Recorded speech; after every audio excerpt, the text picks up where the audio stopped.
በዚህ በዲጂታል ዓለም ውስጥ አንድን ነገር በትኩረት መስራት ከባድ ሆኗል። ለስኬት በጣም አስፈላጊ ከሆኑት ነገር አንዱ ትኩረት ነው።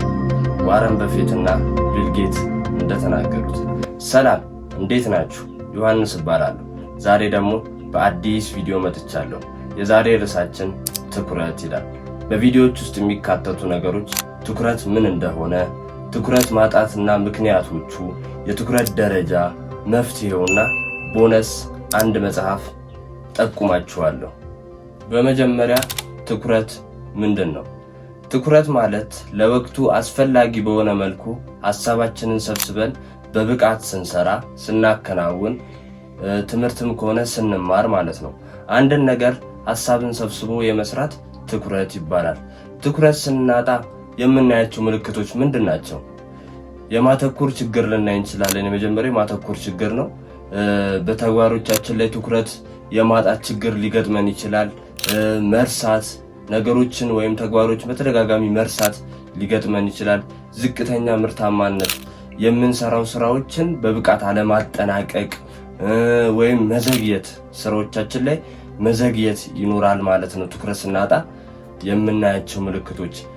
የትኩረት ማነስ ምክንያት፣ ለትኩረት ማነስ ምክንያት የሚሆኑ ምን ምንድን ናቸው ብለን ስናይ አንደኛው የሳይኮሎጂ ምክንያት። ሳይኮሎጂ ምክንያት በጭንቀት፣ በዲፕሬሽን ወር በሐዘን በነዚህ የሚመጣብን በሳይኮሎጂ ምክንያት ይባላል። ሁለተኛው ደግሞ በአካባቢ ምክንያት፣ ትኩረት የሚስቡ ነገሮች፣ ለምሳሌ ጫጫታ ያለበት፣ ከፍተኛ ድምጽ ያለበት፣ ሰዎች በጣም ግርግር ያለበት አካባቢ ሲሆን ለትኩረት ማነስ ምክንያት ይሆናል ማለት ነው። አሁን ደግሞ የትኩረት ደረጃችንን እናያለን። የትኩረት ደረጃችን ምን ላይ እንደሆነ ከ20 ነጥብ እንሰጣለን ማለት ነው። 1 2 3 4 5 እያልኩ ዘረዝራለሁ። እያንዳንዱን ከ20 ነጥብ ሰጥቷላችሁ ማለት ነው። ለምሳሌ አንደኛውን እኔ 10 ከሰጠሁት ከዛ ሁለተኛውን የሆነ ነጥብ እየሰጠን መጨረሻ ላይ እንደምረዋለን። ከዛ ድምራችን ነው ያለን የትኩረት ደረጃን ልናይበትና ልንረዳበት የምንችለው ማለት ነው። ስለዚህ እንሂድ ወደ ደረጃዎቹ። አንደኛ፣ አንድን ስራ ጀምሮ የመጨረስ ሁኔታ እና ትኩረት። ለዚህኛው እኔ 15 ከ20 ሰጥቼዋለሁ። እናንተ ደግሞ የሆነ ቁጥር ስጡት። ሁለተኛ፣ በስብሰባ ወይም በትምህርት ላይ ሆነን ከሰዎች ጋር ባለን ግንኙነት ሐሳባችንን ሰብስበን ማዳመጥ፣ ስልክ አለመነካካት። ለዚህኛው እኔ 18 ሰጥቼዋለሁ። እናንተ ደግሞ የሆነ ነገር ስጡት። ሶስተኛው፣ ሰዎች ሲያናግሩን ምን መልስ እንደምንሰጥ ማሰብ። አዲስ ሰዎች ከተዋውቀን ከትንሽ ደቂቃ በኋላ ስማቸውን መርሳት። ለዚህኛው ስንት እንሰጠዋለን? እኔ 18 ሰጥቼዋለሁ። እናንተ ደግሞ የሆነ ነጥብ ስጡት። አራተኛው፣ ከቤተሰቦቻችን ጋር ቁጭ ብለን ወይም በትምህርት ወይም በጥናት ላይ ሆነን በመሃል ሶሻል ሚዲያ የምንጠቀም ከሆነ ለዚህኛው እኔ 16 ሰጥቼዋለሁ። እናንተም ደግሞ የሆነ ነጥብ ስጡት። አምስተኛው፣ ከሶሻል ሚዲያ ቶሎ ለመላቀቅ መቸገር። አንዱን ሶሻል ሚዲያ ተጠቅመን ወደ ሌላኛው ቶሎ መሻገር፣ እዛ ላይ በጣም መቆየት፣ ረጅም ሰዓት ማሳለፍ። ለዚህኛው 17 ከ20 ሰጥቼዋለሁ።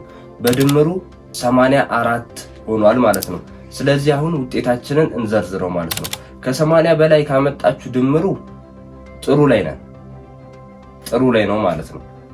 ከ50 ደግሞ እስከ 79 ከሆነ ከትኩረት ደረጃ እየወረድን ነው፣ ማስተካከል ይኖርብናል ማለት ነው። ከ50 በታች ደግሞ ከሆነ ከትኩረት ቀጠና እጅግ በጣም ወርደናል። ስለዚህ ይህንን ነገር ልንገመግመው ይገባል፣ ልናየውም ይገባል ማለት ነው። እስካሁን ባለው ትኩረት ምን እንደሆነ፣ የትኩረት ማነስ ምክንያቶች፣ ደረጃዎቹን አይተናል። ስለዚህ ለነዚህ ደግሞ መፍትሄ ያስፈልጋል። ስለዚህ አሁን ወደ መፍትሄዎቹ እንግባ። የመጀመሪያው መፍትሄ በቂ እንቅልፍ መተኛት። ጥሩ የትኩረት ደረጃና ትኩረታችን የተስተካከለ እንዲሆን በቂ እንቅልፍ ልንተኛ ይገባል ማለት ነው። በቂ እንቅልፍ ስንል ደግሞ ከ6 ሰዓት እስከ 8 ሰዓት ባለው መተኛት ይኖርብናል ማለት ነው።